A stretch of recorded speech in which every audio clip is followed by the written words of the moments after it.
So I'm in InDesign right now, and this is a wonderful program. Of all the three programs, Illustrator, Photoshop, and InDesign, InDesign gives you the most control over large blocks of text. So that's why I'm in InDesign today. And so we're going to kind of go over how do we manage such a large block of text. And as a designer, you're going to be given way more text than you really need to have. And your job is to make all this text readable, look pleasurable to look at, and well crafted and designed. Hyphenations are important when you have very narrow columns of text, but most of the time clients do not like to see hyphenations unless they're absolutely necessary. So one of the first things I do when I have a big block of text like that is I just uncheck the hyphenate box. When a large block of text stretches across the entire page, it can be hard to read. You do not want the reader to have to shift their eyes such long distances from left to right. It gets tiring. This is when the use of columns is very wise. Having the proper alignment is everything. It can make a big impact on how your block of text looks. Right now, these two columns are set to left alignment only, but if you play around with your text alignment options and select Justify All Lines, specifically Justify with last line left, the text will be flush down the left and right sides. This can remove that jagged appearance to the right side that the left alignment option has.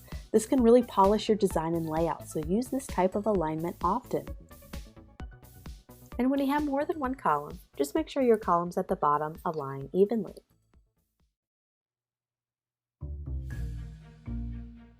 Using headlines to break your big block of text up is a no-brainer. Balancing this block of text with larger text blocks not only adds to the variety of elements, but makes it visually interesting and more likely to be read.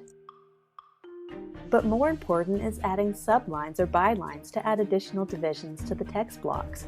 This helps the brain break down the text box into much more manageable blocks of information, and therefore they're not overwhelmed.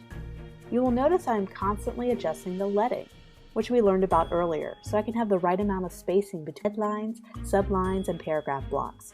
I always see headlines with too much leading in it, and it appears less cohesive and polished.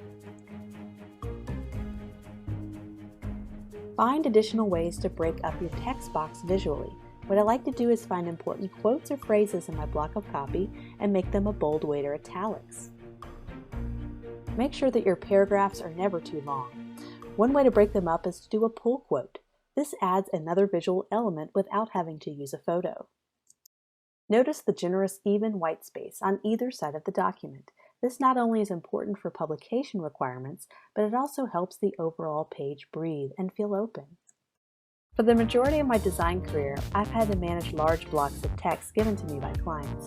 If I cannot talk them out of cutting copy, it's my job to make it look great anyway, and sometimes that's a tough job to do. So understanding these basic text layout principles is so essential to becoming a professional designer.